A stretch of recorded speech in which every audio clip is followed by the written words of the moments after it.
एक बार आपने लालू जी को वोट दे दिया, एक बार नीतीश जी को वोट दे दिया, एक बार मोदी जी को वोट दे दिया, आप जीवन भर उन्हीं को राज करने दीजिए। तो आप लोकतंत्र को खत्म ना करें। ये संविधान आपको नागरिक होने के नाते ये जिम्मेवारी देता है कि अगर आपने किसी का साथ दिया और उस नेता ने, उस दल ने अगर उस हिसाब से आप काम नहीं किया, तो नागरिक होने के नाते आपकी ये जिम्मेवारी है कि जितने मजबूती से आपने उसका साथ दिया है उतनी ही मजबूती से उसका विरोध भी कीजिए। अच्छा सर, हमारा सवाल है, बिहार में कई पार्टियां, आपने जन स्वराज बनाया, आप बिहार को कैसे बदलना? पहले बात तो जब आप, मैं फिर वही बात कहूंगा, आप लोग पत्रकार हैं, थोड़ा सा रिसर्च करके थोड़ा पढ़ के आइए। हमने कोई पार्टी नहीं बनाई है, जन स्वराज पार्टी नहीं है, जन स्वराज अभियान है। अभियान है एक नई पार्टी बनाने का। इसके 3 उद्देश्यों में एक उद्देश्य है बिहार में एक नया दल बनाना। क्यों, इसकी क्यों जरूरत है? इसलिए नहीं कि प्रशांत किशोर चाहते हैं कि एक दल बने, इसलिए कि बिहार के में जब 2 वर्ष पहले एक अध्ययन किया गया तो यहाँ 55% बिहार के लोगों ने cutting across cast and religion caste and class, सभी वर्गों के, सभी संप्रदायों के, सभी जातियों को अगर मिला दें तो 55% लोगों ने कहा कि बिहार में सुधार के लिए एक नए दल, नए विकल्प की जरूरत है।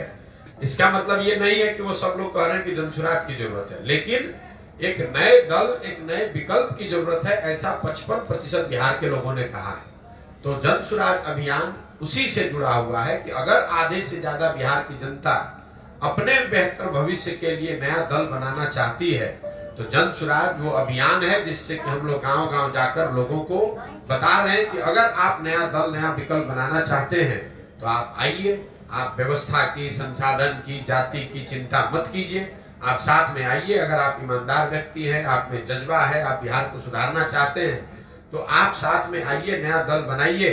प्रशांत किशोर और जन स्वराज आपकी मदद करेंगे।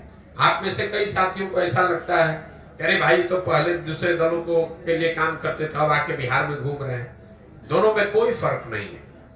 पहले हम यही काम दल और नेताओं के लिए करते थे, नेताओं को और दलों को बताते थे किस तरह से संगठन को मजबूत करो, कैसे साथ में आओ, कैसे बूथ कमेटी बनाओ, कैसे जनता के बीच प्रचार करो, कैसे चुनाव लड़ो और उनको जिताने में मदद करते थे। काम वही कर रहे हैं। अब दल और नेता के बजाय जनता को, बिहार की समाज को समझा रहे हैं कि कैसे आप एक साथ आकर दल बना सकते हैं, किसी भी समीकरण की चिंता किए बगैर उनको चुनाव जीत कर आ सकते हैं और किस तरह का आपको संवाद करना चाहिए, कैसा प्रयास करना चाहिए। हमारी भूमिका कुम्हार की है। हम ये कोई दल नहीं है, दल के हम नेता नहीं है, ये अभियान है। और जैसे कुम्हार अच्छी मिट्टी और चाक से घड़ा बनाता है, वैसे गांव-गांव घूमकर इस अभियान के माध्यम से मैं ऐसे लोगों को ढूंढ कर निकाल रहा हूं जो लोग नया दल बनाना चाहते हैं। उनको हम मदद करेंगे ताकि वो सब लोग मिलकर दल बनाए। जब सब लोग मिलकर दल बनाएगा तो उनको हमारी मदद से वो चुनाव भी लड़ेंगे और ऊपर वाले ने चाहा, बिहार की जनता का आशीर्वाद रहा तो वो जीत कर भी आएंगे। सर, लोकसभा चुनाव में भी आपको इस सीट से चुनाव लड़ना है। जब दल ही नहीं है तो लोकसभा का चुनाव कैसे लड़ेंगे, आप हमको बता दीजिए। दल होगा सर। मेरे भाई, जो भी राजनीतिक क्षेत्र में यहाँ है, बिल्कुल मैं आ रहा हूँ उस पर। आप लोग जो नेता लोग कहते हैं, कम से कम उस बात को ध्यान से सुनिए और उसी पर सवाल कीजिए। जब ये अभियान शुरू हुआ तो हमने कहा कि पूरे बिहार में पदयात्रा करने के बाद ही ये निर्णय लिया जाएगा कि दल कब और कैसे बनना है, लेकिन कब कैसे बनना है, दल का नाम, संविधान क्या हो, उसकी प्राथमिकता क्या हो, उसके नेता कौन हो, इस पर निर्णय पदयात्रा के बाद लिया जाएगा। अभी तक पिछले 17 महीनों में मैं आधा बिहार पैदल चल पाया। 120 विधानसभा क्षेत्रों तक हम लोग पैदल चल के गए, आधा बिहार बाकी है। तो दल जब एक बार जनता को कह दिया कि पदयात्रा करने के बाद ही बनाऊंगा, तो बीच में बनाने का मतलब तो है नहीं। कल होके कोई चुनाव आ जाएगा तो दल बना लेंगे तो फिर लोग कहेंगे देखिए इनको तो चुनाव लड़ना था इसलिए पदयात्रा कर रहे हैं। लोकसभा से पहले कोई दल है नहीं, इसलिए लोकसभा में जन स्वराज पार्टी की ओर से कोई चुनाव नहीं लड़ा जाएगा। आपने कहा कि एक निर्दलीय चुनाव लड़ा था जिसकी मदद जन स्वराज ने की थी एमएलसी के तौर पर, और चुनाव जीते भी थे, वो ठीक बात है। अगर बिहार में ऐसी परिस्थिति बनती है जहां जन स्वराज की सोच से, इस परिकल्पना से जुड़े हुए लोग किसी लोकसभा क्षेत्र में, जिले में ये तय करते हैं कि नहीं भैया हम लोग के पास चुनाव, हम लोग को चुनाव लड़ना है। कोई ऐसा व्यक्ति मिलता है जिसके लिए समाज कह रहा हो कि नहीं भैया ये बहुत अच्छे आदमी है, इनको सांसद के तौर पर जिताकर भेजा जाए, तो वो निर्दलीय के तौर पर चुनाव लड़ सकते हैं। जनसुराज उनकी मदद कर सकता है। मेरा लक्ष्य कोई एक एमपी सीट जीतना नहीं है। शिक्षकों का एमएलसी चुनाव क्यों लड़ा गया? इसलिए लड़ा क्यों, चुनाव तो समय 8-10 जगह हुआ, एक शिक्षक का चुनाव क्यों लड़ा गया? इसलिए लड़ा गया कि लोगों ने ये कहा कि अगर आप जनसुराज से शिक्षा की बात कर रहे हैं, शिक्षा पर ही आपका फोकस है, तो शिक्षकों के एमएलसी का चुनाव जरूर हम लोग को लड़ना चाहिए, क्योंकि उसमें वोटर सिर्फ शिक्षक है। उनकी बात मानी गई और जिन जिलों में उस समय पदयात्रा हुई थी वहां पर शिक्षकों के एमएलसी के चुनाव के लड़ा गया एक निर्दलीय के तौर पर, हम लोग जीत कर लिया है।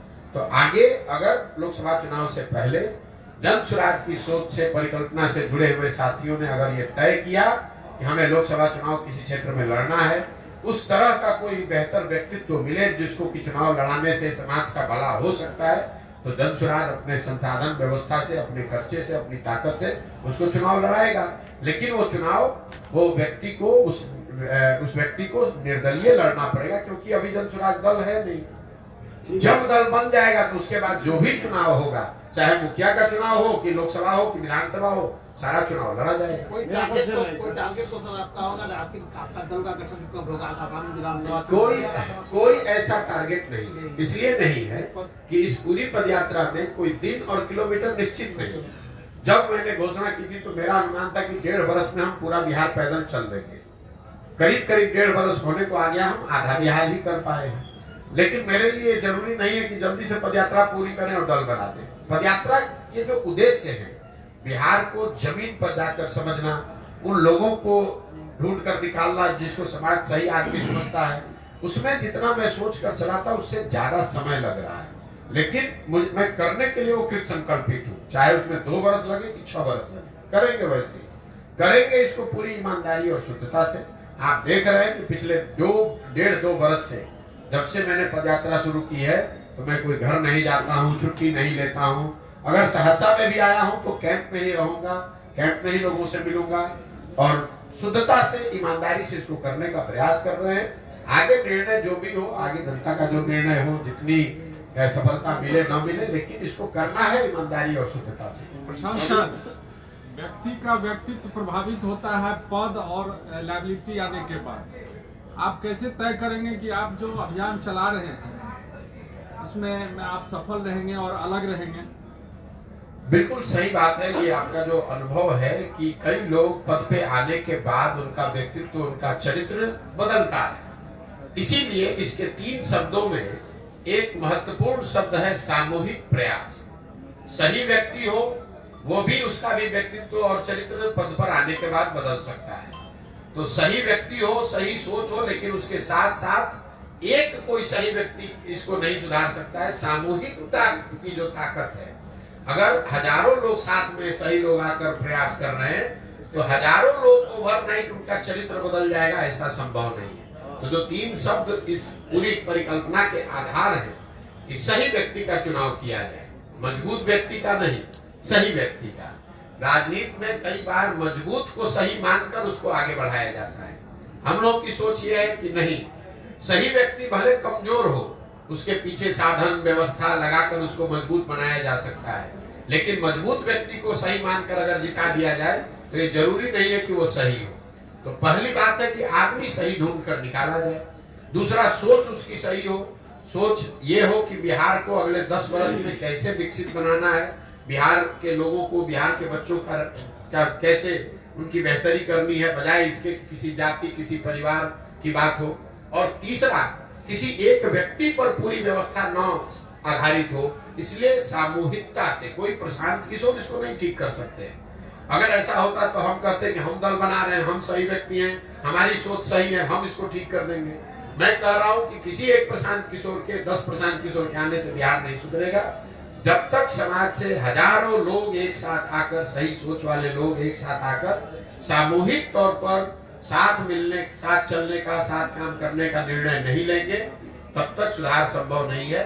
इसीलिए आप देख रहे हैं कि जो राजनीतिक दल बनाने में दूसरों को 1 दिन लगता है, 1 घंटे में लोग दल बना देते हैं, वो दल बनाने में ही मैं 2 साल 3 साल लगा रहा हूँ। क्यों लगा रहा हूँ?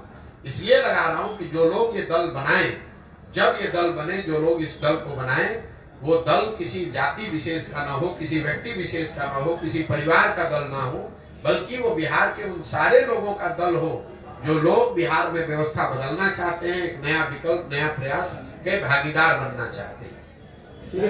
अभी जो खेला होने की बात चल रही है, आखिर वो कौन सा खेला होने जा रहा है? मेरे भाई देखिए, कोई भी खेला हो, आप मुझे बताइए, यहाँ पर 2012 के बाद अभी मैंने आपको गिनवाया, ये 6वां 7वां सरकार का प्रयास है। क्या फर्क पड़ गया?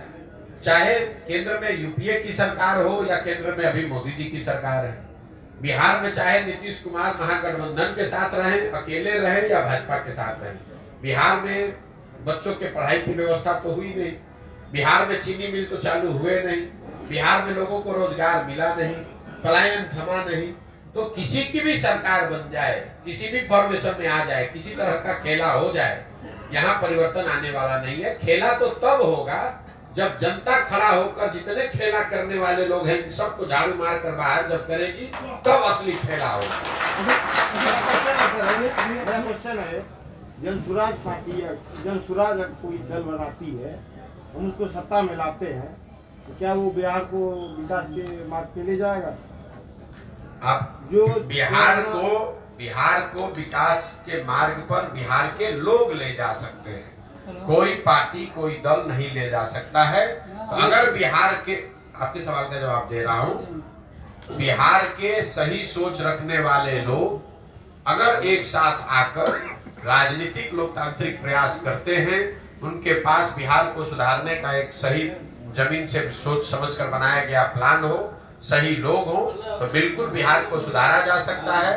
अगले 10 वर्ष में बिहार को देश के 10 अग्रणी राज्यों की श्रेणी में खड़ा किया जा सकता है। क्वेश्चन ये है, जैसे विधायक जीत के जाता है, चाहे आपका दल हो, वो विधायक यहाँ से जीत के जाएगा, हम लोग जिताएंगे, नया पार्टी को जिताएंगे, क्योंकि सब पार्टी को दिए एक बार मौका, कोई बिहार को आज तक विशेष राज्य का दर्जा तक नहीं दिलवा पाया। यहाँ तक कि जो भी पुराना चीनी मिल था, पेपर मिल था, वो बंद करवा दिया गया। हम नया दल चाहते हैं, लेकिन पर विधायक जो जीत के जाता है, वो विधायक जीतने के मेरे बाद भाई ऐसा है, हमसे घूस लेने का, सुनिए ना भाई, कोई भी काम करने पे घूस अरे लेने का। सुनिए ना भाई, आप इतने सीधे, आप और हम भी नहीं हैं कि आप इतना इनोसेंटली कह रहे हैं कि हम लोग जिता रहे हैं और विधायक घूस ले रहा है। जब आप विधायक चुन रहे हैं, तो एक बार आपको विधायक बेवकूफ बना दिया, 2 बार विधायक बेवकूफ बना दिया, तो पिछले 50 वर्ष से आपको कैसे बेवकूफ बना दिया? जहां पर लोग एक, सुनिए, आपने सवाल पूछा, सवाल जवाब सुन लीजिए। आप कह रहे हैं कि यहाँ पेपर मिल बंद है, पेपर मिल आपके यहाँ बंद है, पेपर मिल आज से तो बंद है नहीं, 50 साल से बंद है। उसके बाद भी वही सांसद, वही व्यक्ति, वही दल, वही व्यक्ति बार बार कैसे जीत कर आ रहा है? क्योंकि हमारे पास ऑप्शन नहीं है। बस ठीक है, तो ऑप्शन नहीं है तो वही नया विकल्प, नया ऑप्शन बनाने का प्रयास है, ताकि आपको मजबूरी में गलत लोगों को वोट न देना पड़े। आपको विधायक बेवकूफ नहीं बना रहा है, आप और हम या तो खुद से बेवकूफ बन रहे हैं, जात के नाम पे, धर्म के नाम पर, 500 रुपया के लालच में, या फिर मजबूरी में हमें बेवकूफ बनना पड़ रहा है। नहीं, अभी हमको ऑप्शन मिला है, एक नया ऑप्शन मिला है। बिहार में पूर्ण शराबबंदी कानून लागू है, कितना सफल है ये, इसको किस मैं उन लोगों में से, कुछ लोगों में से हूँ जो राजनीतिक सामाजिक तौर पर पहले दिन से कह रहे हैं कि हम बिल्कुल शराबबंदी के विरोध में हैं। हमारा बस चले तो 48 घंटे में शराबबंदी को यहाँ से हटा देंगे। क्यों? इसके 3 वजह है। शराबबंदी के जरिए आज तक दुनिया में, सिर्फ बिहार और भारत में नहीं, पूरे दुनिया में कहीं इस बात का प्रमाण नहीं है कि शराबबंदी के जरिए किसी समाज का आर्थिक सामाजिक विकास हुआ है। इस दुनिया में कहीं ऐसा प्रमाण नहीं। अगर होता तो दुनिया में अग्रणी देश हैं जो स्कैंडिनेवियन कंट्री हैं, वेस्ट के यूरोपियन देश हैं, अमेरिकन देश हैं, उस सब जगह शराबबंदी लागू होता। उन लोगों ने लागू क्यों नहीं किया? क्योंकि इस बात का कोई प्रमाण नहीं है। दूसरी बात, लोग ये बताते हैं कि गांधी जी ऐसा चाहते थे कि शराबबंदी लागू हो। बिल्कुल ये बात सिरे से खारिज करता हूं, गलत बात है, लोगों को भ्रम फैलाया जा रहा है। मैं पिछले 2 वर्ष से नीतीश कुमार को और उनके जो भी लोग भी शराबबंदी के पक्ष में हैं गांधी के नाम पर, मैंने उनको खुली चुनौती दे रखी है। अगर आप गांधी को पढ़ने का समझने का दावा करते हैं तो मुझे एक पंक्ति गांधी जी का दिखा दीजिए, लिखा हुआ या बोला हुआ, जहां पर गांधी जी ने ये कहा कि सरकारों को शराबबंदी लागू करना चाहिए। गांधी जी ने ये नहीं कहा। गांधी जी ने शराब को लेकर, शराब न पीने को लेकर एक सामाजिक प्रयास की बात कही है कि शराब पीना बुरी बात है, नहीं पीना चाहिए, समाज को इस दिशा में प्रयास करना चाहिए। उन्होंने ये नहीं कहा कि सरकार को कानून बना देना चाहिए। इसका एक आपको उदाहरण दे रहा हूं। गांधी जी ने कहा कि सबको वेजिटेरियन होना चाहिए, अच्छी बात है, लेकिन कल होकर अगर सरकार ये कानून बना दे कि जो आदमी वेजिटेरियन नहीं है, शाकाहारी नहीं रहेगा, सबको जेल में डाल दिया जाएगा, क्योंकि गांधी जी ऐसा चाहते थे, ऐसा कभी हो सकता है? ये तो गांधी जी की बात, बताई हुई बात का डिस्टॉर्शन है। तीसरी बात, मान लीजिए कि एक बार को शराबबंदी आप लागू, कुछ उसका फायदा है भी, तो फायदा तो तब होगा जब आप शराबबंदी लागू कीजिएगा। जमीन पर बिहार में शराबबंदी तो लागू है नहीं। शराबबंदी के नाम पर शराब के दुकान बंद कर दिए गए, होम डिलीवरी चालू है। तो आप देख रहे हैं कि दुनिया भर में अमेज़न है, फ्लिपकार्ट है, आप घर से बैठे बैठे ऑर्डर करते हैं, सामान घर पे आ जाता है। तो मैं 2 वर्ष से कह रहा हूं कि जो बिहार में शराबबंदी है, ये नीतीश कुमार का अमेज़न फ्लिपकार्ट मॉडल है, जिसमें शराब का दुकान बंद है और होम डिलीवरी चालू है। अब इसका जरा आप नुकसान समझिए। बिहार जैसे गरीब राज्य में शराबबंदी के नाम पर जो ये फसाद खड़ा किया गया है, इसकी वजह से करीब करीब 20,000 करोड़ रुपया का हर साल का नुकसान हो रहा है बिहार की गरीब जनता का। और ये पैसा जा कहां रहा है? ये पैसा जा रहा है भ्रष्ट अफसरों के पास, शराब माफिया के पास, और यहाँ के गरीब जनता का पैसा लूटा जा रहा है। दूसरी बात, शराबबंदी होने से हर गांव में आप देखिए जितने लड़के हैं वो अवैध शराब के कारोबार में लग गए। उनके हाथ में कट्टा, उनके पास मोटरसाइकिल, 2-4 बोतल इधर से उधर किया, 2-4 हजार रुपया कमा लिया। और सबसे महत्वपूर्ण बात, इसमें जिन महिलाओं के नाम पर शराबबंदी लागू किया गया, सबसे ज्यादा प्रताड़ित इसमें महिला ही है। जब से बिहार में शराबबंदी लागू किया गया है, तब से आंकड़ों के हिसाब से, सरकारी आंकड़ों के हिसाब से करीब 6,37,000 से ज्यादा केस रजिस्टर किए गए। करीब 6.5 लाख केस दर्ज किए गए। इसमें 1.25 लाख केस अभी भी चल रहा है। और ये ज्यादातर केस, 2/3 से ज्यादा केस समाज के गरीब और पिछड़े समाज के लोगों पर किया गया है। वो लोग जब एक बार केस में पकड़ लिए गए शराबबंदी में, उनके घरों की महिलाएं, उनके बच्चे थाने में और कोर्ट में दौड़ रहे हैं और लोग जेलों में सड़ रहे हैं। जो पैसे वाला है वो शराब का धंधा कर रहा है, इससे पैसा कमा रहा है, और जो गरीब आदमी है वो शराबबंदी के नाम पर पुलिस प्रशासन उसको परेशान कर रही है। और जो गरीब घर के बच्चे हैं वो मजबूरी में अवैध शराब के कारोबार में लग रहे हैं। पहली बार बिहार में पिछले 2-4 वर्ष में हम लोग देख रहे हैं कि स्मैक और अलग तरह के चीजें शुरू हो गई, जो शराब के नाम न मिलने की वजह से। और जहरीली शराब से जो मृत्यु हो रही है वो अलग है। हर पंचायत में आपको हर 2-4 दिन में कोई ना कोई घटना ऐसे सुनने को मिलती है। तो मुझे लगता है कि शराबबंदी का सिरे से ना इसका कोई आर्थिक आधार है, ना सामाजिक आधार है, ना प्रशासनिक आधार है, ना मौलिक नैतिक आधार है। ये बिल्कुल बिहार को और गर्त में ले जा रहा है। शराब पीना बुरी बात है, सरकार को उसको प्रमोट नहीं करना चाहिए, लेकिन ये लोगों की स्वेच्छा और स्वविवेक पर इसको छोड़ना चाहिए। आपको क्या खाना है, आपको क्या पहनना है, ये निर्णय सरकार नहीं ले सकती है, ये निर्णय लोगों का होना चाहिए। आपका काम है उसको रेगुलेट करना, आपका काम है कि उसमें कोई गलती ना करे। आप जींस पहनना चाहते हैं कि पैजामा पहनना चाहते हैं, ये निर्णय आपका होना चाहिए, सरकार का नहीं, नीतीश कुमार का नहीं। पटना में बैठ के वो तय करेंगे कि आप नाश्ता क्या कीजिएगा और खाना क्या खाइएगा। इसीलिए बिहार की ये दुर्दशा इस आदमी ने करी है। ठीक है भैया, बहुत बहुत धन्यवाद।